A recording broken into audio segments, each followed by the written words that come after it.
I am also not a doctor, but my sister and mum were both diabetics. They both totally changed their diets and exercise routine. My mum bought a treadmill. Instead of sitting on the sofa watching TV, she would walk on the treadmill. She looks amazing. She also learned what food caused blood sugars to spike fast. We learned eating boiled potatoes with skins take longer for your body to break down. Also stop peeling carrots, just give a good wash, they are better for you that way, plus take longer for the body to break down. Most fruit try not to peel if possible. Also, even though fruit is natural sugars, it's still sugar. Fruit like grapes are high in sugar, so be careful. We even checked out the sugar content in baked beans. You'd be amazed the difference between the brands. Pay attention to labels on food. Go for low sugar. Many low-fat foods have a lot higher sugar to make it taste better. Drink a glass of water before every meal. Watch your carbohydrates because anything that is not burned off turns to sugars. Eat complex carbohydrates takes the body longer to burn, so keeps you fuller for longer and stops your sugars spiking too fast. Homemade soups are amazing, very filling, and take a long time for your body to break down. Golden rule: chew your food at least 20 times. Chewing our food well sends messages to the brain and helps to tell us when we are full. We always start our day with porridge with a few blueberries. It's a complex carbohydrate, so keeps you fuller for longer. We use skimmed milk, but when we eat anything with butter, we have butter, because your body can process it easily and it's not a trans fat. Plus, with butter, you can use so little of it and still taste it. We try not to use it on sandwiches. We tend to use a small amount of dressing instead. Cider vinegar and green tea are great at helping you lose weight. You should try it. We also changed size of our plate, and instead of eating from a dinner plate, we use side plates now. Your complex carbohydrates include your wholemeal pasta, brown rice, and porridge oats. Instead of eating minced beef, change to minced corn. It's just as tasty but without the fat. I've cooked with corn for last 15 years. I use minced corn for chili and spaghetti sauce. Use wholemeal pasta. The corn chunks look like chicken but without the fat. They make a great stew or casserole full of protein and vitamins. Leave as many skins on as possible. I also use wholemeal pita breads to make pizzas from. Also use wholemeal flour or a 50-50 mix. If you need to lose more weight, eat food with high protein levels rather than empty carbohydrates. Protein fills you a lot faster than carbohydrates and keeps you fuller for much longer. You can even buy yogurt with protein in it. After your meal, people tend to rest, but try not to. It's important to keep moving. Don't stop. Most people tend to relax or drift off to sleep for a nap. Meanwhile, your blood sugars are at their highest. Keep moving. While your blood sugars are high, they can cause lots of damage to your nerve endings, eyesight, and blood vessels. Eggs are your friends, high in protein, low in fats. They make an ideal breakfast, protein-rich and filling. Nuts are also hard for the body to break down, so peanut butter is great. Yes, don't overdo it because it's full of fat.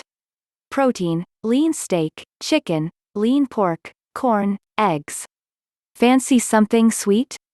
Sugar-free jelly with a spoon of protein yogurt. My other favorite dessert is Greek yogurt with a drizzle of honey and a few chopped walnuts and a handful of toasted oats for crunch. Have for breakfast with fresh fruit for a treat. I also make fruit and fiber wholemeal scones, date and walnut wholemeal scones, and oat cookies with yogurt coating.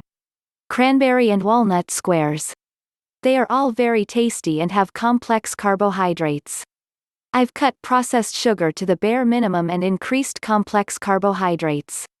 Everybody needs to something sweet sometimes. Otherwise no healthy eating plan would work. We'd soon start to cheat, which is pointless. My sister goes up and down her stairs 10 times after a meal. I take our dogs for a walk straight after I've cleaned up. Also, if you're doing a workout, add some small weights. Your body will burn a lot more calories. I hope this helps a little. It's just our tips for keeping healthy even though you're diabetic. My mum and sister's blood sugars are normal now and no longer classed as diabetic. Their doctors still monitor them but no highs or lows. But they are doing so well after 2 years. Diabetes is an emerging disease in the underdeveloped and developing countries alongside developed countries. It may be called a root disease or mother of disease. Diabetes occurs about victimization of 50 diseases. If I give these lists, a diabetic person will be panic and they will think themselves that their life is lifeless or meaningless, but our Creator is not unkind to us. So he also provides 50 invaluable gifts for a diabetic patient. How strange the life is. The world is looking a permanent cure for diabetes, but till today the world or science or any research is unable to find out a permanent cure. There is a hidden secret in it because clinically, physiologically it is assumed that diabetes happens due to genetic abnormalities or due to epigenetic, environmental factor, abnormalities, but theologically or philosophically it is totally God-given disease. Both statements are correct in the way that the doctors can only know someone's pancreas beta cell cannot produce as much insulin as one needs.